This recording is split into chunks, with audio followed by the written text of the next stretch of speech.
அப்போஸ்தலர் 2ஆம் அதிகாரத்தில் பிரசங்கம் பண்ணும்போது இந்த யோவேல் 2ஆம் அதிகாரத்தை வச்சு தான் பேதுரு பேசுவார். மாம்சமான யாவர் மேலும் கடைசி காலங்களில் தேவன் என்ன செய்ய போகிறார், ஆவியை ஊற்றப் போகிறார் அப்படின்னு சொல்லி. இந்த யோவேல் 2ஆம் அதிகாரம் வேத புஸ்தகத்தில் இருக்கிற பிரதானமான அதிகாரங்களில் இது ஒரு நல்ல அதிகாரம்.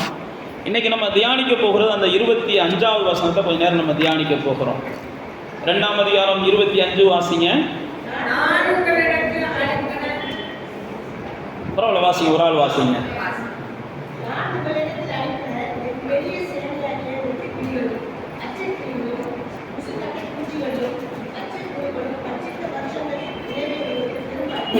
பாருங்க, நம்முடைய தேவன் அந்த ஜனங்களை பார்த்து சொல்றாரு, இஸ்ரவேல் ஜனங்களை பார்த்து, நான் தான் உங்கள்கிட்ட என்ன செஞ்சேன்னா இதெல்லாம் அனுப்புனேன்ற 4 வகையான சூழ்நிலைகளை சொல்றார்.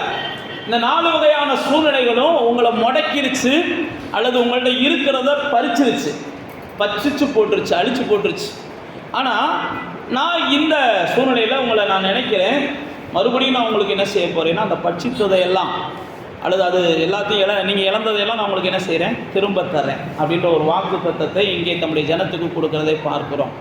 இந்த யோவேல் ஒரு பெரிய தீர்க்கதரிசி. யோவேலுடைய தீர்க்கதரிசன புஸ்தகத்தை நீங்கள் வாசித்து பார்த்தீங்கன்னா ஆரம்பிக்கும் போது 1வது அதிகாரத்திலேயே ஒரு மனுஷனுடைய வாழ்க்கையில் எப்படியெல்லாம் கொஞ்சம் கொஞ்சமாக அவன் பாதிக்கப்படுகிறான் அதை தான் இங்கே நம்ம வாசித்து அந்த வசனமும் சொல்லுகிறது. என்ன செய்யுதுன்னா, வெட்டுக்கிளி விட்டதை பச்சைக்கிளி திங்கும், முசுக்கட்டை பூச்சி, பச்சைக்கிளி விட்டதை முசுக்கட்டை பூச்சி திங்கும், முசுக்கட்டை பூச்சி தின்னதை பச்சை புழு திங்கும். அப்படின்னா என்னென்னா, ஒரு செடியை மேலே இருக்கிற இலைகளை வெட்டுக்கிளிகள் சாப்பிடுதுன்னா மீதமுள்ள தண்டுக்களை என்ன செய்யுது, அடுத்த ஆள் அழிக்கிறாரு. தண்டுகளை சில இது சாப்பிட்ட உடனே அதுக்கு கீழே இருக்கிற வேற சில ஆளுகள் அழிக்குது. இதெல்லாம் ஆண்டவருடைய அனுமதியோட அந்த ஜனங்களுக்கு நடக்குது அப்படின்னு சொல்லி இந்த 2ஆம் அதிகாரத்தை ஆவியானவர் எழுதி வைத்திருக்கிறார்.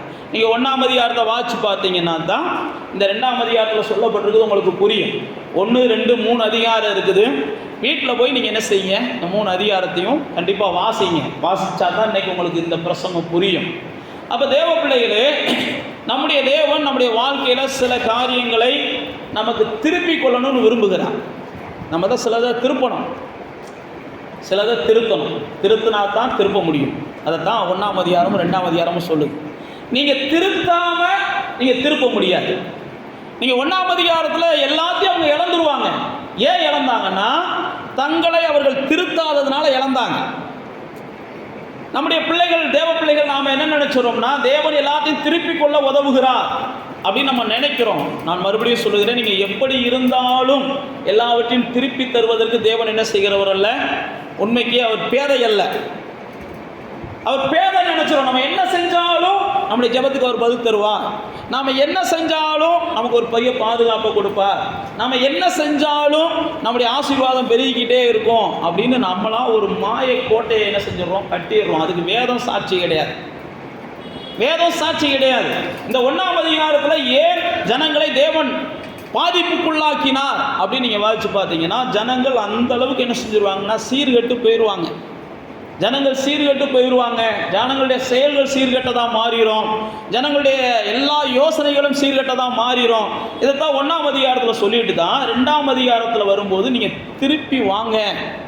இந்த முதல் வசனத்திலே வாசிச்சிங்கன்னா, எக்காலம் ஊதுங்க, எல்லாரும் என்ன செய்யுங்க, சத்தமிட்டு சொல்லுங்க, தேசத்தில் இருக்கிறவங்கெல்லாம் என்ன செய்யுங்க, வாங்க, திரும்பி வாங்க, கர்த்தருடைய நாள் என்ன செய்து சமீபமாக இருக்குது அப்படின்னு சொல்லிட்டு, இந்த சரீரத்தை பைபிளில் போட்டிருக்கு, நீங்கள் உங்களுடைய வஸ்திரங்களே அல்ல உங்களுடைய இருதயங்களை என்ன செய்யுங்க, கிழிச்சிட்டு வாங்கன்றார்.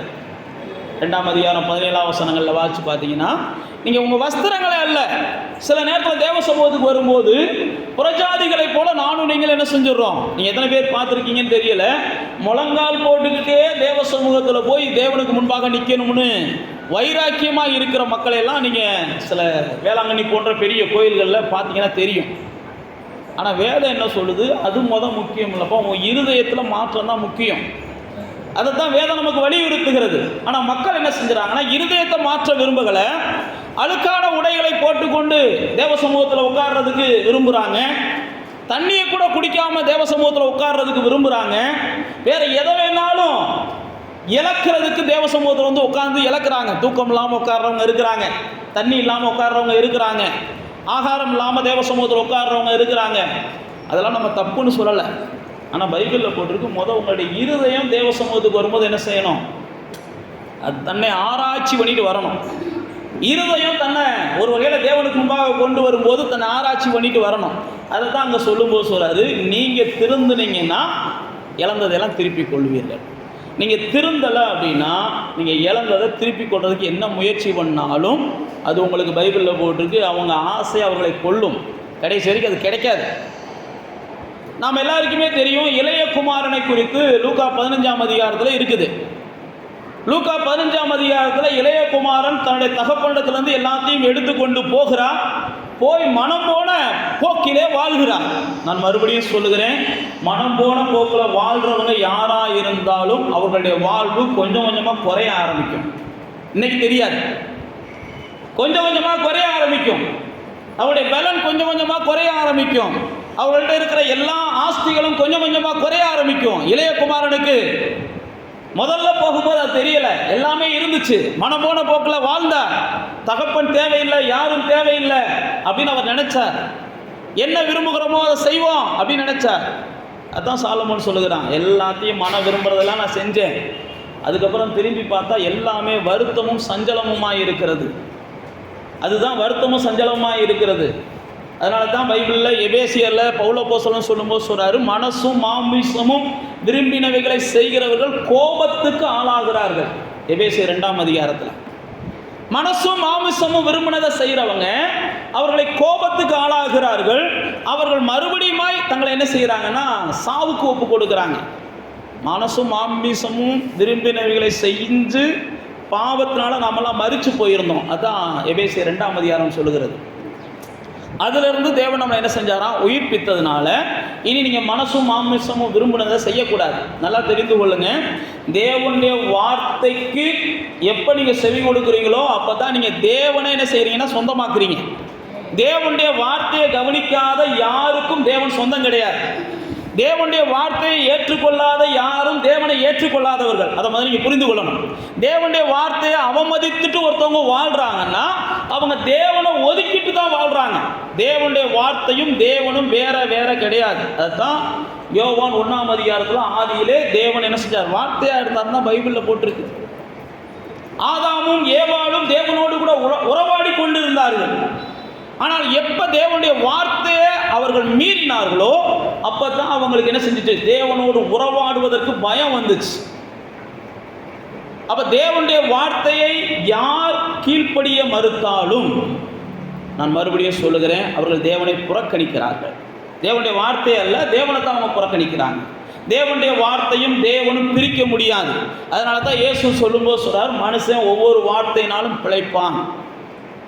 எல்லாருக்கும் ஒன்றே ஒன்று தான், தேவனுடைய வார்த்தையை நீங்கள் கை கொண்டீங்கன்னா நீங்கள் தேவனுக்குள்ளே நிலைச்சிருக்கிறீங்கன்னு அர்த்தம். தேவனுடைய வார்த்தையை நீங்கள் கை கொள்றதுக்கு 1000 சாக்கு போக்குகளை சொல்லலாம், கை கொள்ளாமல் இருக்கிறதற்கு. தேவனுடைய வார்த்தையை நான் ஏன் கை கொள்ளாமல் இருக்கிறேன்னு தெரியுமா? அதுக்கு இதுதான் காரணம், அதுக்கு அதுதான் காரணம், அவங்கெல்லாம் செய்யலை இவங்கெல்லாம் செய்யலாம், நீங்கள் 1000 சாக்கு போக்கு சொல்லலாம். அதை கேட்குற நாங்கள் வேணால் என்ன செய்யலாம், அப்படியா அப்படின்னு கடந்து போகலாம். ஆனால் ஆண்டவர் என்ன செய்ய மாட்டார்? கண்டிப்பாக கடந்து போக மாட்டார். அவருடைய வார்த்தைக்கு நீங்கள் முக்கியத்துவம் கொடுக்கலைன்னா அவருக்கு நீங்கள் முக்கியத்துவம் கொடுக்கலன்னு அர்த்தம்.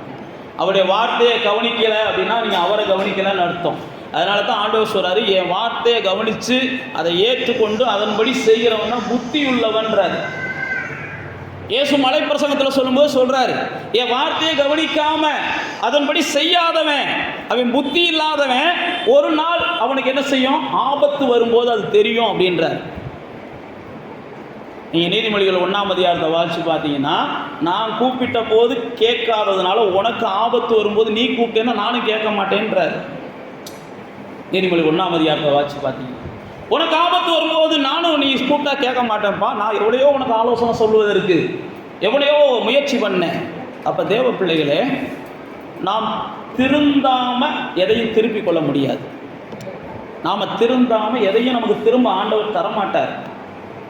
பழைய துருத்தியில் புதிய ரசத்தை என்ன செய்ய மாட்டாங்களாம்? கொடுக்க மாட்டாங்க. அப்படிதான் இயேசு சொல்கிறார். பழைய துருத்தியில் புது ரசத்தை கொடுத்தா ரெண்டும் என்ன செஞ்சிடும்? வீணாக போகும், செலவழிஞ்சு போகும். இப்போ இந்த இளைய குமாரன் பாருங்க, அவன் மனம்போன போக்கில் வாழுகிறான். ஆனால் எப்போ அவன் திருந்துறானோ அப்போ தான் அவன் தேவ சமூகத்துக்கு அல்லது அவங்க தகப்பனுடைய ஸ்தானத்துக்கு சமூகத்துக்கு வருகிறான். திருந்துகிறவன், நல்லா தெரிந்து கொள்ளுங்க, திருந்துகிறவன் ஆசீர்வாதத்தை எதிர்பார்த்து வரமாட்டான். மனம் திருந்தினவன் ஆசீர்வாதத்தை எதிர்பார்த்து வரமாட்டான். ஆசீர்வாதத்தை எதிர்பார்த்து வருகிறவர்கள் சரியா தேவனை அறியாதவர்கள், மனம் திருந்தாதவர்கள். இந்த இளைய குமாரன் திருந்தின உடனே ஆசீர்வாதத்தெல்லாம் எதிர்பார்த்து வரல. அப்பாவோட ஐக்கியம் வேணும், அவ்வளோதான். அப்பாவுடைய நிழல்ல வாழணும், அப்பாவுடைய ஐக்கியம் வேணும், அப்பாவுடைய நிழல்ல வாழணும். ஒரு வேலைக்காரனாக இருந்தாலும் பரவாயில்ல, நான் எஜமானனா இருக்கணும் அப்படின்னு அவன் நினைக்கல. நான் திரும்ப மகனா வரணும்லாம் அவன் நினைக்கல. நல்லா தெரிந்து கொள்ளுங்க, சில நேரத்தில் நம்ம மிஞ்சி என்ன வேண்டியதற்கு மிஞ்சி என்கிறதுனால தான் நிறைய நம்ம கிடைக்க மாட்டேங்குது. நமக்கு நம்ம என்ன செஞ்சாலும் தேவ சமூகத்துக்கு போன உடனே மன்னிச்சிருவார், அடுத்த நிமிஷமே என்ன செஞ்சிருவார், எல்லாத்தையும் தந்துருவார்ன்ற நினைப்பில் போனீங்கன்னா ஏமாந்து போயிடுவீங்க. நான் திரும்ப பெறுவதற்கெல்லாம் நான் பாத்திரம் கிடையாது, என்னை ஏற்றுக்கிட்டா போதும் சாமின்னு போனீங்கன்னா கண்டிப்பாக எதிர்பாராத அதிசயம் என்ன செய்யும், நடக்கும். எதிர்பாராத அதிசயம் நடக்கும். தேவ பிள்ளைகள் நாம் அப்படி தான் நினைக்கிறோம். ஏன்னா நமக்கு எப்போ பார்த்தாலும் அப்படிப்பட்ட எண்ணங்கள் தான் வருகிறது. நீங்களே பாருங்கள், உங்கள்கிட்ட ஒருத்தர் வந்து 2 வாட்டி ஏமாற்றிட்டு போய் சாரா கடையில் சாப்பிட போகிறேன்னு காசு வாங்கிட்டு போய் குடிச்சிட்டு வந்துட்டேன்னு வைங்களேன், நீங்கள் கண்ணால் பார்க்குறீங்க. 3வது வாட்டி உங்கள்கிட்ட சாப்பாடு கேட்டேன்னு, சாப்பாடு காசு கேட்டான்னு நீங்கள் கொடுப்பீங்களா? யோசிச்சு பாருங்க. உங்கள்கிட்ட 2 வாட்டி சாப்பாட்டுக்குன்னு காசு கேட்குறியான், கண்ணுக்கு முன்னாடியே போய் குடிச்சிட்டு வர்றேன். 3வது வாட்டி சாப்பாட்டுக்குன்னு காசு கேட்டால் என்ன செஞ்சிருவீங்க? இல்லைப்பா தர முடியாதுப்பா அப்படின்ட்டுருவீங்க. அதே மாதிரி தான் தேவன் என்ன செய்கிறார்னா, நீங்கள் திருந்தாதது வரைக்கும் நீங்கள் திருப்பிக் கொள்வதற்கு, திரும்ப உங்களுக்கு மேலும் மேலும் நன்மைகளை செய்வதற்கு தேவன் தாமதிக்கிறார். அப்போ பாருங்க, அந்த இளையகுமாரன் தேவ சமூகத்துக்கு வருகிறான், தகப்பண்டத்தில் வருகிறான். தகப்பண்டத்தில் வந்த உடனே அவன் முதல்ல சொல்லுகிறான், ஆண்டவரே தகப்பனே நான் பாவம் செஞ்சுட்டேன். அப்போ தான் பைபிளில் போட்டிருக்குது, அவங்க தகப்பன் அந்த மகனை பார்த்த உடனே இவனுக்கு என்னென்ன வேணுமோ, எதெல்லாம் அவன் இழந்தானோ, என் பிள்ளையா இருக்கும்போது எதெல்லாம் அவன் பெற்றுக்கொண்டானோ, என் பிள்ளையா இருப்பதை தவிர்த்து விட்டுட்டு போய் எதெல்லாம் இழந்தானோ அதெல்லாம் அவனுக்கு என்ன செய்யுங்க, திரும்ப கொடுங்க. அப்போ திருந்துகிறவர்களுக்கு தேவன் என்ன செய்கிறார், திரும்ப கொடுக்குறார். நீங்களும் நானும் முதல்ல தெரிந்து கொள்ளணும், நாம் எதை இழந்தாலும் தேவனால் திரும்ப கொடுக்க முடியும். எதை இழந்தாலும் திரும்ப கொடுக்க முடியும். நாம் எதை இழந்திருந்தாலும் தேவனால் திரும்ப கொடுக்க முடியாதுலாம் கிடையாது.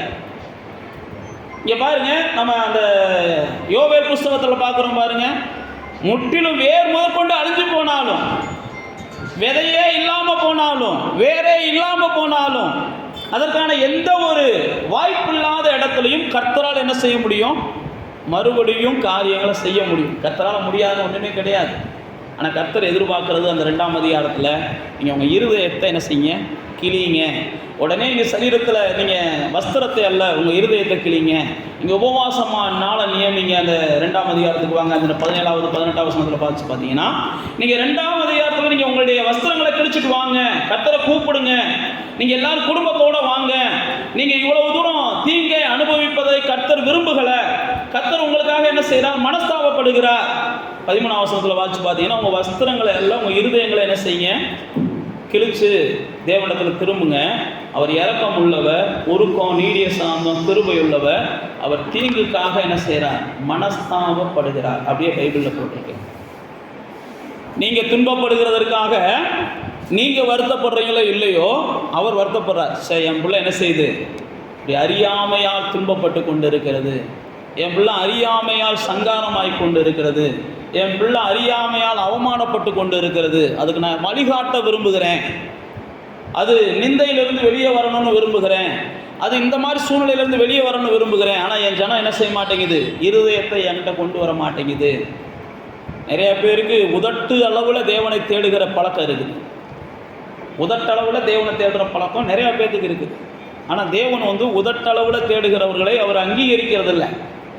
உள்ளத்தை என்ன செய்யணும், பைபிள் அப்படி தான் போட்டுருக்கு. உங்கள் உதடு எனக்கு சமீபமாக இருக்குது, உங்கள் உள்ள எனக்கு என்ன செய்யுது, தூரமாக இருக்குது. அப்போ தேவனிடத்திலிருந்து நாம் பெற்றுக்கொள்ள விரும்புகிற காரியங்கள், அவர் நல்லவர், அவர் தாமதிக்கிறதெல்லாம் இல்லை, அவர் தடை பண்ணுறதெல்லாம் இல்லை. அவர் ஏற்ற நேரம் எல்லாத்தையும் நமக்கு செய்கிறார். நமக்கு எல்லாவற்றையும் செய்வதற்காகவே அவர் எல்லாவற்றையும் கவனித்து கொண்டு இருக்கிறார். ஆனால் நானும் நீங்களும் சில மாற்றங்களை கர்த்தர் எதிர்பார்க்கிறார். அதனால தான் சில காரியங்களை நம்மளால் திருப்பிக் கொள்ளவே முடியலை. சில காரியங்களை நம்ம திருந்தாததுனால சில காரியங்களை நம்ம திருப்பிக் கொள்ள முடியலை. நானும் நீங்களும் ஏதோ ஒரு சில காரியங்களை கர்த்தர் நம்மகிட்ட எதிர்பார்க்கிறார். அது உங்களுக்கும் கர்த்தருக்கு மட்டும்தான் தெரியும். பக்கத்தில் இருக்கவங்களாம் நிதானிக்க முடியாது. இவங்க எந்த விஷயத்தில் திருந்தணும், அவங்க எந்த விஷயத்தில் திருந்தணும்னு அடுத்தவங்களாம் பேச முடியாது. கர்த்தருக்கு உங்களுக்கு தான் தெரியும். அப்போ நீங்கள் உங்களுடைய வாழ்க்கையில், ஆண்டவரே நான் இதெல்லாம் பெற்றுக்கொள்வதற்கு தாமதமாகிறது, தடையாகிறது, என்ன பிரச்சனை, நான் எதில் மாறணும்னு விரும்புகிறீங்க அப்படின்னு நீங்கள் கொண்டு போனீங்கன்னா கர்த்தர் உங்களோடு கூட பேசுகிறார், மாற்றங்களை அவர் செய்கிறார். இப்போ இழந்த காரியங்களை தேவன் உங்களுக்கு தருவதற்கு அவர் ஆயத்தமாக இருக்கிறார். இந்த 2ஆம் அதிகாரத்தை அதுக்கு அடுத்த வசனத்தை வாசிச்சு பார்த்தீங்கன்னா, அவர் தரும்போது எப்படி இருக்குமா, நீங்கள் சம்பூரணமாய், 2ஆம் அதிகாரம் 26ஆம் வசனம், நீங்கள் சம்பூர்ணமாய் சாப்பிட்டு திருப்தி அடைந்து உங்களை அதிசயமாய் நடத்தி வந்து உங்களுடைய தேவனாய கர்த்தருடைய நாமத்தை துதிப்பீங்க. என் ஜனங்கள் ஒருபோது என்ன செய்யக்கூடாது, வெட்கப்பட்டு போகக்கூடாது. ஆண்டவர் அப்படி தான் சொல்கிறார். என் ஜனம் சம்பூர்ணமான வாழ்க்கையை வாழணும், என் ஜனம் சந்தோஷமான வாழ்க்கையை வாழணும், என் ஜனம் சாட்சியுள்ள வாழ்க்கையை வாழணும், என் ஜனம் மற்றவங்க பார்வையில் அவங்க என்ன செய்யணும், சகலத்தையும் சாதித்தவர்களை போல இருக்கணும். ஆண்டவர் அப்படி தான் எதிர்பார்க்கிறார். அதனால தான் இதில் தான் பெரிய வாக்குத்தத்தத்தை கொடுக்குறா. தேசமே நீ பயப்படாத, நீ மகிழ்ச்சி ஆயிரு, உன் வாழ்க்கையில் பெரிய காரியம்லாம் நான் செய்வேன்றார். பெரிய காரியம்லாம் நான் செய்வேன். இதெல்லாம் இதே 2ஆம் அதிகாரத்தில் தேவன் கொடுத்துருக்கிற வாக்குத்தத்தம் தான். அப்போ தேவ பிள்ளைகளே, நீங்களும் நானும் ஒன்றை புரிந்து கொள்ளணும். தேவனுடைய இரக்கமானது நம்முடைய இழப்புகளை எல்லாம் நிச்சயமாக திரும்ப பெற்றுக்கொள்வதற்கு உதவுகிறதா இருக்குது. திரும்ப பெற்றுக்கொள்வதற்கு அது உதவுகிறதா இருக்குது. நானும் நீங்களும் இந்த பூமியில் ஒன்றையும் இழக்கக்கூடாது. கிறிஸ்துவுக்காக நம்ம ஜீவனை கூட இழக்கலாம். ஆனால் சாத்தான் கையில் எதையுமே நம்ம என்ன செய்யக்கூடாது, இழக்கக்கூடாது. சத்துருவின் கையில் நம்ம எதையுமே இழக்கக்கூடாது. கிறிஸ்துவுக்காக நம்ம எதை இழந்தாலும், இயேசு சொல்லும்போது சொல்கிறார், என் நாமத்தின் நிமித்தம் நீ என்னத்தை இழந்தாலும் பெற்றுக்கொள்வேன்னு தான் சொல்கிறார். நீ எனக்காக என்னத்தை இழந்தாலும், அதே நேரத்தில் அதே இயேசு தான் சொல்கிறாரு, எனக்காக நீ ஜீவன் இழந்தாலும் பெற்றுக்கொள்வேன்.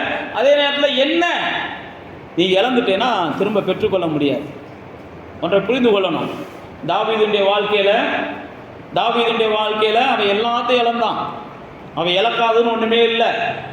ஆடு மேய்ச்சிக்கிட்டு இருந்தான், ஆட்டை விட்டு போட்டு வந்தான், அரண்மனைக்கு வந்தான். அரண்மனையில் வந்து பார்த்தீங்கன்னா நல்லா இருந்துச்சு. திடீர்னு பார்த்தீங்கன்னா கல்யாணம் முடிக்கக்கூடிய சூழ்நிலை. கல்யாணம் முடிக்கிறான், பைபிளில் போட்டிருக்கு மனைவியை இழந்துட்டு ஓட வேண்டிய சூழ்நிலை. அவன் ஒரு இடத்துக்கு வந்ததுக்கப்புறம் தான் என் மனைவி எங்கன்னு தேடுறான். நீங்கள் பைபிளில் வாட்சி பார்த்தீங்கன்னா தெரியும் தாவீதுடைய வாழ்க்கையை. பெற்றோரை இழக்கிறான். பெற்றோரை ராஜாவுக்கு பயந்துக்கிட்டு இன்னொரு இடத்துல போய் ஒழிச்சு வச்சுட்டு வர்றான். சகோதரர்களோடு அவன் வாழ முடியலை, சமுதாயத்தோடு அவன் வாழ முடியலை. பைபிளில் போட்டிருக்கு ஒளிந்து கொண்டும் மறைந்து கொண்டும் அவன் வாழ்ந்து கொண்டு இருக்கிறான். எல்லாத்தையும் தூக்கத்தை அவன் இழந்து வாழ்ந்த நாட்கள் இருக்குது. தூக்கத்தை இழந்து வாழ்றான். பல வகையான நெருக்கங்கள் எல்லாத்தையும் இழந்தான். தாவீது இழக்காததுன்னு சொல்லி ஒன்றுமே இல்லை. தாவீதுடைய உயிர் நண்பன் யோனத்தான் அவன் இழந்தான், நண்பனை இழந்தான், சகோதரர்கள் இழந்தான். நான் மறுபடியும் சொல்லுகிறேன், எல்லாத்தையும் இழந்தாலும் தாவீது ஒரே வார்த்தை சொல்லுவான், எல்லாத்தையும் நான் இழந்தது உண்மைதான், ஆனால் தேவனுடைய கிருபையை மட்டும் நான் என்ன செய்யலை, இழக்க விரும்பவே இல்லை. தேவனை மட்டும் நான் இழக்க விரும்பவே இல்லை. தேவனுடைய கிருபையை மட்டும் நான் இழக்கவே விரும்பவே இல்லை. தேவனுக்கு விரோதமானதை மட்டும் நான் செய்ய விரும்பவே இல்லை. எந்த கடினமான சூழ்நிலையில் போன போது கூட, அவன் சொல்லும்போது சொல்கிறான், இந்த அபிஷேகம் பண்ணவனுக்கு விரோதமாக நான் ஏதாவது தீங்கு செஞ்சு நான் ஏன் குற்றவாளி ஆகணும், வேண்டாம். ஒருத்தன் தூசிக்கும் போது சொல்கிறான், எனக்கு தூசிட்டு போகிறான். கர்த்தர் என்ன செய்கிறார், இதை அனுமதிக்கிறார். தூசிட்டு போகிறான். எல்லா எல்லைகளையும் பார்த்தவன் தான். அதனால தான் சங்கீதம் 63 அவன் சொல்லும்போது சொல்கிறான், என் ஜீவனை பார்க்கலும் உங்கள் கிருபை தான் எனக்கு என்ன செய்யுது, நல்லதாக தெரியுதுன்றான். என் ஜீவனை பார்க்கலும் உங்கள் கிருபை தான் நல்லதாக தெரியுதுன்றான்.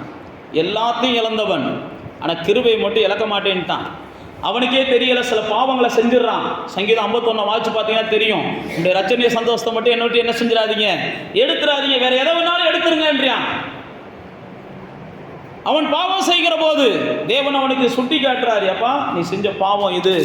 சில நேரத்தில் நாம் செய்கிற பாவம் நமக்கெல்லாம் என்ன செய்ய மாட்டேங்குது, புரிய மாட்டேங்குது. சுட்டி காட்டினா கூட நம்ம என்ன செய்ய மாட்டோம், சில நேரத்தில் ஏற்றுக்கிற மாட்டோம். அப்படிலாம் பைபிளில் ஆட்கள் இருக்கிறாங்க, சுட்டி காட்டின ஆட்களை கூட என்ன செய்ய மாட்டேன்ட்டாங்க. சுட்டி காட்டின ஆளை கூட பிடிடா அடிடா விரட்டுறான்ற அளவுக்குலாம் இருந்துச்சு. நான் மறுபடியும் சொல்லுகிறேன், சாலமோனை வந்து தேவன் என்ன செஞ்சார்? பெரிய திட்டத்துக்கு ஆயத்தம் பண்ணார். அதனால தான் அவனுக்கு போய் தவறை சுட்டி காட்டுறார், ஒரு தீர்க்கதரிசி அனுப்பி. நான் மறுபடியும் சொல்லுகிறேன், உங்களுக்கு தேவன் தவறை சுட்டி காட்டுறது உங்களுக்கு புரியுதுன்னா உங்கள் மேலே தேவனுடைய திட்டம் இருக்குன்னு அர்த்தம். தேவன் சுட்டி காட்டுறது எனக்கு புரியவே இல்லை அப்படின்னா நீங்கள் தேவனுக்கு இன்னும் என்ன செய்யலை, ஒத்துழைப்பு தரேன்னு அர்த்தம்.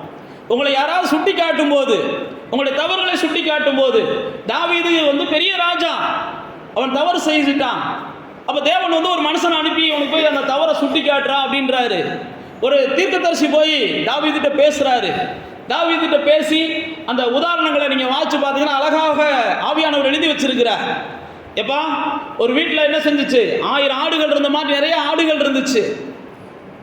ஆனால் இந்த மனுஷனுக்கு பக்கத்து வீட்டில் ஒரு ஆடு செல்லமாக விளையாண்டுக்கிட்டு இருந்துச்சு. அந்த செல்லமாக விளையாண்டுக்கிட்டு இருக்கிற அந்த ஆடை தான் இந்த மனுஷனுக்கு பிடிச்சி போச்சு. அவன் ஒரே ஒரு ஆடை வச்சுக்கிட்டு அழகாக வாழ்ந்துக்கிட்டு இருந்தான். இவனுக்கு 1000 ஆடுகள் இருந்தாலும் அந்த ஆடு மேலே தான். நல்லா தெரிந்து கொள்ளுங்க, இப்படி தான் இன்றைக்கி உலகம். தான் பொண்டாட்டி எப்படிப்பட்ட அழகானவங்களாக இருந்தாலும் அடுத்தவங்க பொண்டாட்டியை பார்க்குறதுக்கு தான் எல்லாரும் என்ன செய்கிறாங்க. தாவீதுக்கே அந்த நிலைமை தான் வந்திருக்கு. இன்றைக்கி ஒரு ஆள் 2 ஆள் இல்லை, எத்தனை நாள் வேணாலும் ஆண்டவர் அப்படி தான் சொல்கிறார். 10 இன்னும் கூட கேட்டால் நான் கொடுத்துருப்பேனேடான்றார். நீங்கள் அந்த பகுதியை வாட்சி பார்த்தீங்கன்னா தெரியும். எவ்வளையோ மனைவி வச்சுருக்க, 10 இன்னும் கூட கேளு, நான் என்ன செய்கிறேன், கொடுத்துருப்பேன். அதுக்காக அடுத்த பொண்டாட்டி ஏன்டா எடுத்துடுவார். அதுதான் தேவனுடைய குற்றச்சாட்டே. அதனால தான் நான் உங்களுக்கு ஆரம்பத்திலே சொன்னேன், அடுத்தவர்களுடைய மனைவிகளை நோக்கக்கூடாது, அடுத்தவருடைய கணவனை நம்ம இச்சிக்கக்கூடாது. இதெல்லாம் ஆண்டவர் அருவருக்கிற காரியம். அதனால தான் யோபுவை குறித்து அவன் மேலே எவ்வளோ பிரச்சனை வர்றதுக்கு யோபுட்ட சிலர் சொல்லுவாங்க. நீ ஏதாவது வீட்டை எட்டி பார்த்துருப்ப, ஏதாவது பொம்பளைக்கு பின்னாடி போயிருப்ப, இப்படிலாம் யோபுவை சொல்லுவாங்க. எல்லாம் புஸ்தகத்தில் இருக்குது. உங்களுக்கு புரியணுன்றதுக்காக நான் சுருக்கமாக சொல்கிறேன். அப்போ தான் யோபு சொல்லுவான், அப்படி ஏதாவது நடந்திருந்தா என் வீட்டுக்காரங்க என்ன செய்யட்டு, என் வீட்டுக்குள்ளே எவன் வேணாலும் பட்டப்பகலில் வந்துட்டு போட்டுன்ற மாதிரி பச்சையாக பேசுவேன் யோபு. ஏன் நான் உங்களுக்கு சொல்லுகிறேன் அப்படின்னா, தேவன் எல்லாவற்றையும் கவனிக்கிறார். எப்படி விக்கிரக ஆராதனையை தேவன் வெறுக்கிறாரோ அதே போல தான் விபச்சாரத்தை வெறுக்கிறார். விக்கிரக ஆராதனை தேவனுக்கு விரோதமானது, விபச்சாரம் இங்கே கட்டின கணவனுக்கோ மனைவிக்கும் விரோதமானது. அதை நீங்கள் நல்லா புரிந்து கொள்ளணும். விக்கிரக ஆராதனையை எப்படி தேவன் பார்க்கிறாரோ அதே போல தான் விபச்சாரத்தையும் கர்த்தர் பார்க்கிறார். இந்த காலம், நாம் வாழுகிற காலம் விபச்சாரத்திற்கு தூரமாக இருக்க முடியாத ஒரு காலத்தில் வாழ்கிறோம். ஆனால் நம்ம வாழ்ந்து காமிக்கணும். விபச்சாரம் இன்னைக்கு எல்லாருக்கும் பக்கத்தில் தான் இருக்குது, யாருக்கும் தூரம்லாம் கிடையாது. நீங்கள் நல்லவங்களாகவும் இருக்கலாம், கெட்டவங்களாகவும் இருக்கலாம். நீங்கள் உங்களுடைய மனதை கண்ட்ரோல் பண்ணலை, நீங்கள் உங்களை ஆளலை அப்படின்னா ஈஸியாக அசிங்கப்பட்டு போவீங்க. இதுதான் வேதமும் சொல்லுது, இன்றைக்கி உலகமும் சொல்லுது. ஆனால் பாருங்கள், தாவீதுகிட்ட ஆண்டவர் வந்து பேசுகிறார். பேசின உடனே தாவீது என்ன செய்கிறான், வெறிய பொங்குறான். யார் அவன் செஞ்சவன்? புரியுதா? தாவீதுடைய வார்த்தையை கேட்டிங்கன்னா தெரியும். இந்த அநியாயத்தை செஞ்சவன் யார், இந்த அக்கிரமத்தை செஞ்சவன் யார்? சில நேரத்தில் அதான் சொல்கிறேன் பாருங்க, இவங்க செய்கிற அக்கிரமம் இவங்களுக்கு பெருசாக தெரியாது. ஏதோ பக்கத்து வீட்டுக்காரங்க செய்கிற அக்கிரமத்தை பார்த்த உடனே இவங்க பத்தினியாக பலவாரி பேசுவாங்க. அப்படி தான் தாவீதும் பேசினார். ஆனால் பைபிளில் போட்டிருக்கு, உடனே அந்த நாத்தான் என்ன செய்வார், செஞ்சதை நீதாண்டா அப்படின்னு ஓப்பனாகவே பேசுவார். அப்போ தான் தாவீதுக்கு தெரியும், ஆஹா நான் செஞ்சது யாருக்குமே தெரியாதுன்னு நினச்சேன், ஆண்டவனுக்கு தெரிஞ்சிருக்கு. யாருக்குமே தெரியாதுன்னு நினச்சவன். ஏன்னா ராஜா பாருங்க, இவனுக்கு அந்த அம்மாவுக்கு தான் தெரியும்னு அவன் நினச்சிருந்துருக்கான். சில நேரத்தில் நம்ம அப்படி தான் நினைக்கிறோம், யாருக்கும் தெரியாது, நம்ம வீட்டுக்குள்ளே தானே நடக்குது, ஃபோனில் என்ன பார்க்குறோம்னு யாருக்கு தெரிய போகுது. சோத்திரம் கர்த்தருக்கு தெரியும். அதை மட்டும் நீங்கள் மனசில் வச்சுட்டு எதையும் என்ன செய்யுங்க. அப்போ பாருங்க, தாவீது எல்லாத்தையும் இழக்கிறான். ஆனால் எப்போ வந்து தேவனை இழக்கக்கூடிய சூழ்நிலை வரும்போது அவன் உட்காந்து அழுக ஆரம்பிச்சிடறான். தாய் இழந்ததுக்காக அவன் அழுகலை, மனைவி இழந்ததுக்காக அவன் அழுகலை, சுகத்தை இழந்ததுக்காக அவன் அழுகலை, துக்கத்தை இழந்ததுக்காக தூக்கத்தை இழந்ததுக்காக அவன் அழுகலை. எதுக்காகவும் அழுகாதவன் தேவனை இழந்துருவோமோன்னு சொல்லி 51வது சங்கீதத்தில் உட்கார்ந்து அழுகிறான். அதனுடைய முடிவாக தேவன் என்ன செஞ்சா, அவனை விட்டு விலகாமல் இருந்தா அவனுக்கு நித்திய கிருபையை கொடுத்தார்னு பைபிளில் போட்டு, நித்திய கிருபையை கொடுத்தார். அப்போ தேவ பிள்ளைகளே, நானும் நீங்களும் சில நேரத்தை தவறுகிறது பைபிள் அப்படி தான் போட்டிருக்கு. நாம் எல்லாம் மனிதர்கள் தான். நம்முடைய பலவீனங்கள் நம்மளை சில நேரத்தில் தவற வைக்கும், சில நேரத்தில் நம்மளை கோபப்பட வைக்கும், சில நேரத்தில் நம்ம தவற வைக்கும், சில காரியங்களை நம்ம மீற வைக்கும் வசனத்தை. ஆனாலும் இன்னும் நம்ம மீறி போயிடக்கூடாது. ஒரு ஸ்டாப் பண்ணி நம்ம சரியான இடத்த கொண்டு வந்துடணும். சரி, நம்ம மீறி போகிறோம், நம்ம அதிகமாக போகிறோம், ஆண்டவரை விட்டு போகிறோம், வசனத்தை விட்டு போகிறோம், நம்முடைய வாழ்க்கையில் முரண்படுகிறது அப்படின்னு கொஞ்சம் நின்று அப்படியே திரும்ப வந்துடணும். திரும்ப வந்துட்டீங்கன்னா கர்த்தர் உங்களை பலப்படுத்துவார். திரும்ப வந்துட்டீங்கன்னா அதுக்குரிய பரிசுகளை கண்டிப்பாக உங்களுக்கு என்ன செய்வார்? கர்த்தர் தருவார். இப்போ பாருங்கள், தேவனுடைய பிள்ளைகள் வீடுகளில் எப்பயுமே சந்தோஷத்தின் சத்தத்தை நீங்கள் வச்சுக்கிட்டீங்கனாலே சாத்தான் உள்ளே வரமாட்டான். தேவ பிள்ளைகளுடைய வீடுகளில் சந்தோஷத்தின் சத்தம் இருந்துச்சுன்னா சாத்தான் உள்ளே வரமாட்டான். தேவ பிள்ளைகள் நீங்களும் நானும் சந்தோஷத்தின் சத்தத்தை வைக்கலை அப்படின்னாலே சாத்தான் நிச்சயம் உள்ளே வருவான். அதனால தான் பல இடங்களில் வேதம் போட்டிருக்கு, நீதிமான்கள் கூடாரம் எப்பயுமே என்ன செய்யணும்? கம்பீர சத்தம் இருக்கணும். நீதிமான்களுடைய கூடாரத்தில் வெற்றியின் துணி இருக்கணும். நீதிமான்களுடைய கூடாரத்தில் எப்பயுமே என்ன செய்யணும்? ஆடல் பாடல் சத்தம் இருக்கணும், மகிழ்ச்சியின் சத்தம் இருக்கணும், எப்பயுமே இருக்கணும். சில நேரத்தில் வருத்தங்கள் வரலாம், சஞ்சலங்கள் வரலாம், சண்டைகள் வரலாம், வராதுன்னா சொல்லலை, வரலாம். ஆனால் நானும் நீங்கள் என்ன செய்யணும்? அதை தள்ளி விடுறதுக்கு தான் பார்க்கணும். அதெல்லாம் நமக்கு வேண்டாம், இதை தூக்கி போட்டுருவோம், அதை தூக்கி போட்டுருவோம். சந்தோஷத்தை பெருக்குவதற்கு என்ன செய்ய முடியுமோ குடும்பங்களுக்குள்ளே செய்யுங்க. சண்டை வரும், சமாதானமற்ற சூழ்நிலைகள் வரும், வாக்குவாதங்கள் வரும். ஆனால் அதுதான் வேதம் சொல்லுகிறது, நீங்கள் கோபம் கொண்டாலும் பாவம் செய்யாத அளவுக்கு என்ன செஞ்சுருங்க? கொஞ்சம் மடங்கிக்கோங்கன்னு போட்டிருக்கு. அதே தான் வேதம் சொல்லுது, சூரியன் அஸ்தமிக்கிறதுக்கு முன்னாடி எல்லாத்தையும் சரி பண்ணிடுங்க. ஒரு நாளைக்கு மேலே நீடிக்க விடாதீங்க குடும்ப சண்டைகளை. நான் மறுபடியும் சொல்லுகிறேன், குடும்ப சண்டைகளில் ஒரு நாள் 2 நாளைக்கு மேலே நீடிக்க விடாதீங்க. ஒரு நாளில் முடிஞ்ச அளவுக்கு முடிக்க பாருங்கள். வெளியில் சண்டையை விட நீங்கள் 10 நாள் கூட வச்சுக்கோங்க. கணவன் மனைவி சண்டை, பிள்ளைகளோட சண்டை, பேர பிள்ளைகளோட சண்டை, மாமனார் மருமக்களோட சண்டை, மாமனார் சண்டை, இதெல்லாம் நீடிக்க விடாதீங்க. இதெல்லாம் சாத்தானுக்கு இடத்த கொடுக்கும், சாத்தானுக்கு இடத்த கொடுக்கும். நல்லா தெரிந்து கொள்ளுங்க, ரட்சிக்கப்படாதவர்கள் உங்களை ஏற்றுக்கொண்டாதான், ரட்சிக்கப்படாதவர்கள் உங்களை ஏற்றுக்கொண்டாதான் நீங்கள் ஆராதிக்கிற உங்கள் இயேசு அவங்களால ஏற்றுக்கொள்ள முடியும். உங்களையே அவங்களால ஏற்றுக்கொள்ள முடியலைன்னா உங்கள் இயேசு எப்படி அவங்க ஏற்றுக்கொள்வாங்க? ரட்சிக்கப்படாதவங்க நீங்களே அவங்களுக்கு நல்லவங்களா தெரியலன்னா, ரட்சிக்கப்படாதவங்களுக்கு நீங்களே நல்லவங்களா தெரியலன்னா, நீங்கள் சொல்லுகிற இயேசு எப்படி அவங்களுக்கு நல்லவங்களா தெரிவார்? நல்லா தெரிந்து கொள்ளுங்க. ரட்சிக்கப்படாதவங்கள ஆண்டவர்களை கொண்டு வரணும்னா முதல் நீங்கள் அவங்களுக்கு நல்லவங்களா என்ன செய்யுங்க? குடும்பத்துக்குள்ளேயும் சரி, பக்கத்துலேயும் சரி மாறுங்க. நீங்கள் நல்லவங்களாக மாறினா தான் உங்கள் ஆண்டவர் அவங்களுக்கு நல்லவங்களா தெரிவார். நீங்கள் நல்லவங்களாக மாறல அப்படின்னா உங்கள் ஆண்டவரை உங்களை பார்த்தாலே உங்கள் ஆண்டவர் எப்படிப்பட்டவர்னு தெரியுதுன்னு சொல்லி ஒதுங்கி போயிடுவாங்க. உங்களை மாற்ற முடியாத ஆண்டவராக என்னையை மாற்ற போகிறாரு, உங்களை மாற்ற முடியாத ஆண்டவராக என் பிள்ளையை மாற்ற போகிறான்னு சொல்லி உங்களை என்ன செஞ்சுருவாங்க? நோஸ்கட் பண்ணிடுவாங்க. சில நேரத்தில் தேவ பிள்ளைகள் என்ன செய்கிறோம்? நாம் எப்படி வேணாலும் இருந்துக்கிறோம், ஆண்டவரை மட்டும் அவங்க ஏற்றுக்கோங்கன்னு சொல்கிறோம். அப்படி கிடையாது. நீங்கள் பரிமாறுற கரண்டி சுத்தமாக இருக்கணும், பரிமாறுற சமைக்கிற பாத்திரம் சுத்தமாக இருக்கணும். எதையுமே நாங்கள் எப்படி வேணாலும் இருப்போம்லாம் நீங்கள் சொல்லக்கூடாது. உங்களையே ஆண்டவர் மாற்ற முடியலன்னா அப்புறம் அவங்களையும் வச்சு அவங்களையும் உள்ளே கொண்டு வந்து என்ன செய்ய போகிறீங்க? அதனால தான் ஆண்டவர் பரிசேயரை பார்த்து சொல்லுவார், இல்லை நீயே பரலோகத்துக்கு போக மாட்ட, அடுத்தவனையும் பரலோகத்துக்கு போகக்கூடாத அளவுக்கு என்ன செய்கிற? முட்டுக்கட்டையாக இருக்கீங்களாடான்னு தான் சத்தம் போடுவார். ஏன் நான் உங்களுக்கு சொல்லுகிறேன்னா, இன்னைக்கு நீங்களும் நானும் தாவீதை போல தவறினாலும் ஆண்டவரே அப்படின்னு தேவ சமூகத்துக்கு வரணும். ஆனால் தேவன் என்ன விரும்புகிறார் அப்படின்னா, நீங்கள் தவறும்போது பல வகையான இழப்புகளை சந்திக்கிறீங்க. நீங்கள் தவறும்போது பல வகையான இழப்புகளை சந்திக்கிறீங்க. ஆனால் திருந்துனீங்கன்னா நீங்கள் சந்தித்த இழப்புகளை எல்லாம் கர்த்தர் ஈடுகட்டுறார். திருந்துனீங்கன்னா ஈடுகட்டுறார். யாருக்கும் கர்த்தர் என்ன செய்யறது இல்லைன்னா, அவங்க திருந்தின உடனே அவங்களுக்கு பிரதிபலனா அதிகமாக தான் தர்றாரு. அவங்க மாறின உடனே அவங்களுக்கு அதிகமாக தான் தர்றாரு. எந்த ஒரு தோல்விக்கும், எந்த ஒரு நஷ்டத்துக்கும், எந்த ஒரு இழப்புக்கும், எந்த வேதனைக்கும் பின்னாடி ஏதோ ஒரு வகையில் நீங்கள் என்ன செய்கிறீங்க? வசனத்தை மீறுறீங்கன்னு அர்த்தம். பாவம் செய்கிறது ரெண்டாவது, வசனத்தை மீறுகிறது தான் பாவம். ஏதோ ஒரு காரியத்தில் நீங்கள் வசனத்தை மீறுறீங்க. வசனத்தை மீறுகிறவர்கள் தான் ஆண்டவரை மீறுறாங்க. ஆனால் ஆண்டவர் என்ன நினைக்கிறார்? உங்களுக்கு எல்லாத்தையும் திரும்ப தரணும்னு நினைக்கிறார். எல்லாத்தையும் திரும்ப தரணும். நீங்கள் சம்பூர்ணமாக வாழணும், நீங்கள் சந்தோஷமாக வாழணும். என் ஜனங்கள் அங்கேயும் என்ன செய்யக்கூடாது? வெக்கப்பட்டு போகக்கூடாது. என் ஜனங்கள் எங்கேயும் வெக்கப்பட்டு போகக்கூடாது. அவருடைய ஜனங்களே ஆண்டவர் அப்படி தான் ஆசீர்வதிக்க விரும்புகிறார். இழந்து போனதை எல்லாம் திரும்ப தேவன் தருகிறவராக இருக்கிறார். நீங்கள் தேவ சத்தத்தை கேட்கும்போது இழந்து போனதெல்லாம் தேவன் திரும்ப தருகிறார். நீங்களும் நானும் இழந்து போனதெல்லாம் திருப்பி கொள்ள வேண்டும் என்று தேவன் விரும்புகிறார். நகோமியை குறித்து நாம் எல்லாரும் அறிந்திருக்கிறோம். ரூத்தின் புஸ்தகத்தில் நகோமி எல்லாத்தையும் இழந்துடுறாங்க. நகோமி தன்னுடைய கணவனை இழந்துடுறாங்க. நகோமி தன்னுடைய பிள்ளைகள் 2 பேர்த்தையும் இழந்துடுறாங்க.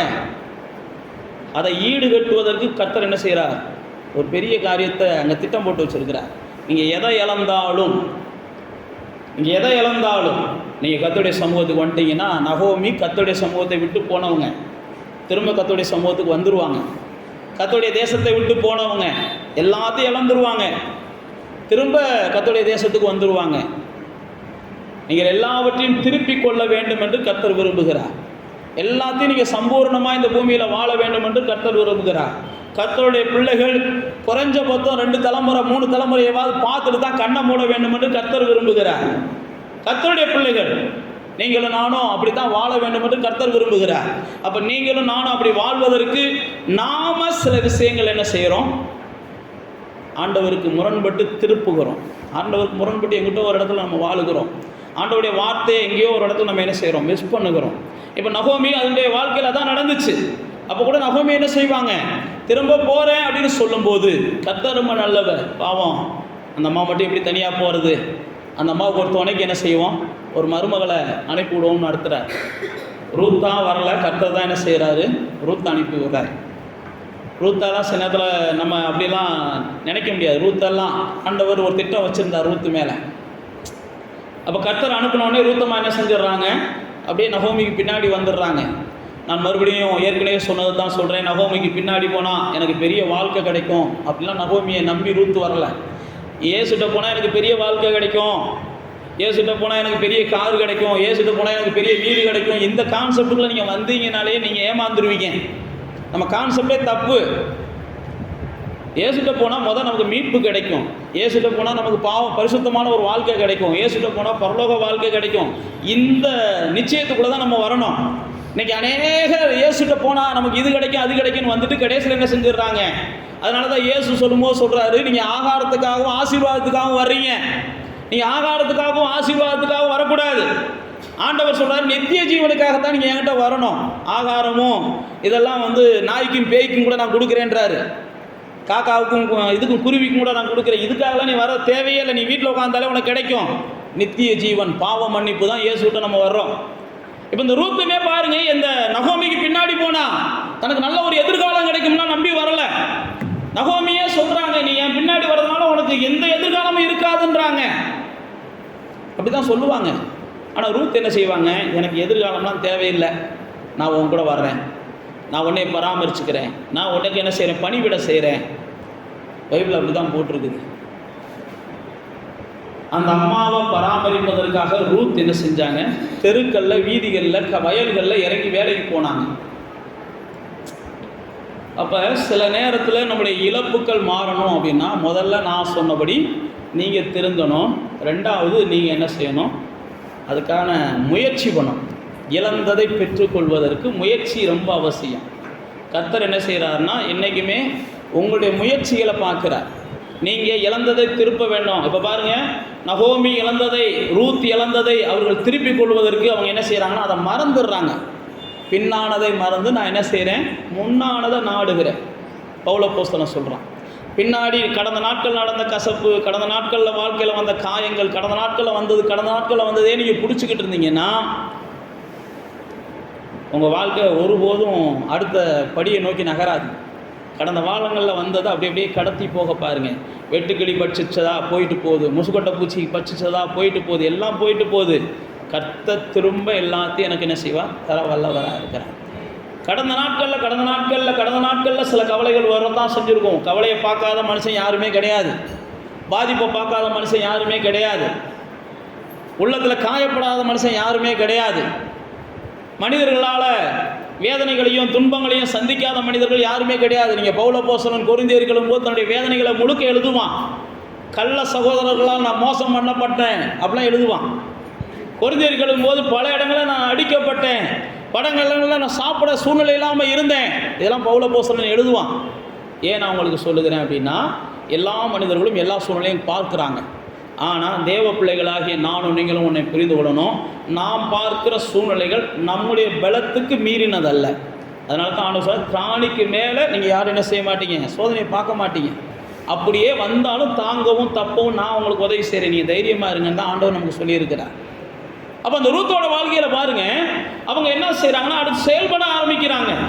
கடந்த நாட்கள் இது நடந்துருச்சு, கடந்த நாட்கள் அது நடந்துருச்சு, என்னால் எந்திரிக்க முடியலை, என்னால் உட்கார முடியலை, என்னால் நடக்க முடியலை, எனக்கு அதே எண்ணமாக இருக்குன்னீங்கன்னா உங்கள் வாழ்க்கை மாறாது. ஆண்டவரும் மாற்றுவதற்கு உதவ மாட்டார். கடந்த நாட்கள் நடந்துட்டு போகுது, இனி உனக்கு புது வாழ்க்கை, புது உலகம், புதிய சூழ்நிலை ஆண்டவர் உருவாக்க விரும்புகிறார். அப்போ நீங்கள் எழும்பி செயல்படணும். கடந்த நாட்களில் பாதிக்கப்படாதவங்க யாருமே இல்லை. அதான் சொல்கிறேன் பாருங்க, ரூத்துக்கு தான் பாதிப்பு வந்துச்சு. ரூத்து பாதிப்பு வந்துருச்சு, நான் பாட்டு வீட்டுக்குள்ளே உட்காந்துக்கிறேன், வயதானம்மா நீ போய் ரோட்டில் போய் என்ன செய்ய, என்னத்தையாவது எடுத்துட்டு வான்னு ரூத் அனுப்பியிருக்கலாம். ஆனால் ரூத் என்ன செய்யலை, சரி பாதிப்பு வந்துட்டு கிடக்கு, நம்ம எந்திரிச்சு போவோம் அப்படின்னு போனதுனால தான் போன இடங்கள் எல்லாம் கர்த்தர் தயவு கிடைக்க பண்ணுங்க. முடங்கியே கிடந்தீங்கன்னா ஒன்றும் நடக்காது. நீங்கள் எழும்பி செயல்படுவோம், நடக்கிறது நடக்கட்டும், போனது போகட்டும், நடந்தது நடந்ததாகவே இருக்கட்டும், இது வரைக்கும் சந்திச்சதாகவே இருக்கட்டும், தோல்வியாக இருந்துட்டு போகுது, எது வேணாலும் இருந்துட்டு போகுது, நீங்கள் எழும்பி செயல்பட்டுக்கிட்டே இருங்க, கர்த்தர் தயவு கிடைக்க பண்ணுகிறார். அப்படி தான் தயவு கிடைச்சிச்சு ரூத்தம்மாவுக்கு. தயவு கிடைச்சதுடைய விளைவு தான் அதுக்கப்புறம் ரூத்தம்மாவுடைய வாழ்க்கையை வேறு மாதிரி மாறிடுச்சு. ராஜாக்கள் அவங்க வம்சத்தில் என்ன செய்ய ஆரம்பிச்சிட்டாங்க, உருவாக ஆரம்பிச்சிட்டாங்க. அப்போ இழப்புகளையே யோசிக்காமல் இந்த இழப்புகள் மாறுவதற்கு தேவன் ஏதாவது தயவு காட்டுவார்னு எழுப்பி நம்ம என்ன செய்யணும், செயல்பட ஆரம்பிக்கணும். செயல்பட ஆரம்பிக்கணும். இழப்புகள் வருவதற்கு நான் தான் சொன்ன பாருங்கள், தேவன் காரணம் கிடையாது. மோவாபியரோடு சம்பந்தம் கலக்கக்கூடாதுன்றது தேவனுடைய திட்டம். ஆனால் ரூத்தோட நகோமியோட பிள்ளைகள் போய் மோவாபியரோடு என்ன செய்கிறாங்க, சம்பந்தம் கலந்துக்கிறாங்க. ரூத் மோவாபிய பெண்ணுன்னே பைபிளில் போட்டிருக்கு. அம்மோனியர்களோடு சம்பந்தம் கலக்கக்கூடாது, இதெல்லாம் வேதத்தில் இருக்குது. அதனால் எந்த மனுஷனும் அவன் செய்கிற காரியங்கள்னால தான் அவன் தண்டிக்கப்படுறான். அவனை தேவன்லாம் தண்டிக்கிறது இல்லை, அவங்க செய்கிற காரியங்கள் அவங்க தண்டிக்கப்படுறாங்க. அவங்க செய்கிற காரியங்கள்னால அவங்க பாதிக்கப்படுறாங்க. தேவன் திருந்துகிறவர்களுக்கு உதவி செய்கிறார். தேவன் தன்னை செயல்படுகிறவர்களுக்கு செயல்படணும். நீங்கள் நானும் ஏதாவது செய்யணும். வாழ்க்கையில் யார் செயல்படுகிறார்களோ அவர்களே கர்த்தர் என்ன செய்கிறார்னா ஜெயிக்க வைக்கிறார். கண்டிப்பாக செயல்படுறவங்கள ஜெயிக்க வைக்கிறார். நான் உங்களுக்கு லாஸ்ட்டாக ஒரே ஒரு காரியத்தை சொல்லிவிட்டு நான் ஜெபம் பண்ண ஆசைப்படுகிறேன். நம்ம எல்லாருக்கும் தெரியும், 1 சாமுவேல் 30ஆம் அதிகாரத்தில் தாவீது பல வகையான இழப்புகளை சந்திக்கிறான். தாவீது பல வகையான பாதிப்புகளை சந்திக்கிறான். அந்த இழப்பு பாதிப்புகள் வந்த உடனே தாவீது நம்மை போல உட்கார்ந்து அழுகிறான். அழுததுக்கப்புறம் அவனுக்கு தொடர்ந்து சூழ்நிலைகள் சாதகமானலாம் இல்லை. இருக்கிறவங்கெல்லாம் சேர்ந்து தாவீதை இன்னும் காயப்படுத்துகிறாங்க. தாவீது ஏற்கனவே அழுது கொண்டு இருக்கிறவனை இன்னும் காயப்படுத்துகிறாங்க. சில நேரத்தில் நீங்களும் நானும் அழுது கொண்டு இருக்கும்போது பக்கத்தில் இருக்கிறவங்க, தூரத்தில் இருக்கிறவங்க, சொந்தக்காரங்க நம்மளை இன்னும் கூட காயப்படுத்துவாங்க. ஏன் காயப்படுத்துகிறாங்க அப்படின்னா, நீங்களும் நானும் அப்படியே மாண்டு போகணும் என்பதற்காக அல்ல. இந்த நேரத்திலே ஆகிலும் ஆண்டவரே தொடர்ந்து காயம், தொடர்ந்து அழுக, தொடர்ந்து வேதனை அப்படின்னு சொல்லி அவரை நினைப்பீங்களான்னு ஆண்டவர் எதிர்பார்க்கிறார். இவ்வளவு நெருக்கம் வந்திருக்குது, இப்பயாவது நீங்கள் ஆண்டவரை தேடுவீங்களான்னு எதிர்பார்க்கிறார். அந்த மாதிரி சூழ்நிலையில தான் தாவீது ஆண்டவரை தேட ஆரம்பிக்கிறான். அவன் தன்னை திடப்படுத்தி கொண்டு கர்த்தருடைய சத்தத்தை கேட்போம். கர்த்தருடைய சத்தத்தை கேட்கும் போது கர்த்தர் என்ன செய்கிறார், நீ தொடர், எந்திரி எலும்பு, நீ போ, முயற்சி பண்ணு, நீ ஜெயிச்சுக்கிருவ, நீ போன்னு ஆண்டவர் அவனை அனுப்புகிறார். உடனே தாவீது எழும்புகிறான். அவன் ஏறி போய் அந்த படைகளை பிடிக்கலான்னு போய்கிட்டு இருக்கிறான். இங்கே ஒரு அதிசயமான சம்பவத்தை நம்ம பார்க்குறோம். இவன் பல வகையான வேதனையில், இவன் பல வகையான பிரச்சனையில் அவன் போய் கொண்டு இருக்கும்போது அங்கே இன்னொருத்தன் கீழே விழுந்து தவிச்சுக்கிட்டு இருக்கிறான். தண்ணின்ற மாதிரி ஒருத்தன் கத்திக்கிட்டு இருக்கான். யாராவது உதவுங்கன்னு கத்திக்கிட்டு இருக்கிறான். நல்லா தெரிந்து கொள்ளுங்க, சில நேரத்தில் நமக்கே இவ்வளோ பிரச்சனை இருக்குது, நீங்கள் வேறையா அப்படின்னு யாரோ ஒருத்தர் நம்மகிட்ட தங்களுடைய பிரச்சனைகளை சொல்லும்போது தலையில் அடிப்போம். ஆனால் கர்த்தர் பாருங்க, நீங்கள் பிரச்சனையாக இருக்கும்போது இன்னொரு ஆளை உங்கள்கிட்ட அனுப்புனார்னா அந்த ஆளுக்கு நீங்கள் பேசும்போதே உங்கள் இருதயத்தில் இருக்கிற பிரச்சனை மாறும். அந்த ஆளுக்கு நீங்கள் ஆறுதல் சொல்லும்போதே உங்களுக்கு ஆறுதல் வரும். அந்த ஆளை நீங்கள் பலப்படுத்தும் போது உங்களுக்கு பலன் வரும். அந்த ஆளுக்கு நீங்கள் சில ஆலோசனைகளை கொடுக்கும்போது உங்கள்கிட்ட அந்த ஆலோசனைகள் பேசுகிற மாதிரி இருக்கும். அதனால் நீங்கள் ரொம்ப சோர்வடைஞ்சிருக்கும் போது இன்னொருமா யாரோ ஒருத்தவங்க கத்திக்கிட்டு வராங்கன்னா உடனே என்ன செய்யாதீங்க, கதவை பூட்டாதீங்க. கர்த்தர் என்ன செய்கிறாரு, ஏதோ எனக்கு வெளிச்சத்தை கொடுக்கறதுக்காக அந்த அம்மாவை அனுப்பியிருக்கிறாருன்னு கொஞ்சம் கதவை திறந்து பாருங்க. அப்படி தான் தாவீது பார்க்குறான். எப்பா நம்ம போகிற பிரச்சனையில் ஒருத்தன் விழுந்து கிடக்கான், அவனை என்னென்னு கவனிக்கடா அப்படின்றான். அப்போ விழுந்து கிடக்கிறவனை கவனிக்கும் போது அப்போ தான் அவன் சொல்கிறான், இந்த மாதிரி நாங்கள் அந்த ஊர்லேருந்து இப்படி செஞ்சுட்டு வந்தோம், எனக்கு வியாதி ஆகி போச்சு, என்னை போட்டு போயிட்டாங்க அப்படின்னோடனே அப்போ தான் அவன் தான் தாவீதுக்கு வழிகாட்டுறான். இவன் ஜெயிப்பதற்கு வழிகாட்டுறான், இவன் இழந்ததை திருப்புவதற்கு வழிகாட்டுகிறான். அதனால தான் சொல்லுகிறேன், சில நேரத்தில் தங்களுடைய துன்பங்களை உங்கள்கிட்ட பகிர்ந்து கொள்ள வருகிற தேவனே அறியாத ஜனங்களுக்கு நீங்கள் என்ன செய்யுங்க, செவி கொடுங்க. அது சில நேரத்தில் அவங்களுக்கு நன்மையாக இருக்கோ இல்லையோ, சில நேரத்தில் அது உங்களுக்கு நன்மையாக என்ன செய்யும், நிச்சயமாக இருக்கும். அப்படி தான் தாவீதுடைய வாழ்க்கையில் அவனுக்கு நன்மையாக இருந்துச்சு. அதுக்கப்புறம் போய் தாவீது அதை திருப்பி கொள்ளுகிறான். அப்போ சில நேரத்தில் இழந்ததை திருப்புவதற்கு நாம் சிலருக்கு இரக்கம் காமிக்கணும். நமக்கு இழந்ததெல்லாம் திருப்பணுன்ற கான்செப்டில் யாருக்கு இரக்கம் காமிக்காமல் நம்ம மாட்டுக்கு என்ன செய்யக்கூடாது, மூர்க்கத்தனமாக போகக்கூடாது. இழந்ததை திருப்ப வேண்டும், நாம் ஒரு பெரிய வாழ்க்கையை அனுபவிக்க வேண்டும். அதே நேரத்தில் அடுத்தவங்களுக்கு கொஞ்சமாவது இரக்கம் செய்யணுன்ற மனப்பான்மை வேணும். இரக்கம் செய்கிற குணம் பைபிளில் போட்டிருக்கு. அவர்கள் திரும்ப தேவனிடத்திலிருந்து இரக்கம் பெறுவார்கள்னு போட்டிருக்கு. இரக்கம் செய்கிறவர்கள் இரக்கம் பெறுவாங்க, இரக்கம் வருகின்றவர்கள் பாக்கியவான்கள்னு பைபிளில் போட்டிருக்கு. அப்போ நீங்களும் நானும் கண்ணுக்கு முன்னாடி யாருக்காவது இரக்கம் செய்யக்கூடிய சூழ்நிலை வந்தால் அதை தவிர்க்கக்கூடாது. நம்ம பலத்துக்கு செய்ய முடிஞ்சதை நம்ம செய்யணும். வேதம் நமக்கு சொல்லுகிறது, நீங்கள் அப்படி செஞ்சீங்கன்னா அதுக்குரிய பிரதிபலனை கர்த்தர் தருவார். ஏழைக்கு இறங்குகிறவன் கர்த்தருக்கு கடன் கொடுக்குறான். நீங்கள் கைமாறு கருதாமல் செய்கிற எல்லாத்துக்கும் கர்த்தர் பலன் தருவேன்னா போட்டிருக்கிறார். பாவிகளும் கைமாறு கருதி செய்கிறாங்க, பாவிகளும் தன்னுடைய சிநேகிதருக்கு உதவி செய்கிறாங்க. நீங்களும் அப்படியே செய்யக்கூடாது. இயேசு சொல்லும்போது அழகாக சொல்கிறாரு, உனக்கு திரும்ப யாராவது செய்வாங்கன்னு சொல்லி அவங்களுக்கு உதவி செஞ்சீங்கன்னா பரலோகம் உங்களுக்கு உதவி செய்யாதுன்னு போடுறாரு. திரும்ப செய்யாது. இவங்க எனக்கு திரும்ப செய்வாங்க, அவங்க எனக்கு திரும்ப செய்வாங்கன்னா உதவி செய்யக்கூடாது. உதவி செய்யும் போது நான் தேவனுக்காக செய்கிறேன் அப்படின்ற மனப்பான்மைக்கு தான் வரணும். அப்படி நீங்கள் செய்கிற உதவி தான் உங்களுடைய இரக்க குணத்தை வெளிப்படுத்துகிறது. உங்களுடைய இரக்க குணத்தை நீங்கள் வெளிப்படுத்தும் போது தேவன் நீங்கள் இழந்ததை திருப்பி கொள்றதுக்கு அவர் என்ன செய்கிறார்னா வாசல்களை உருவாக்குகிறார்.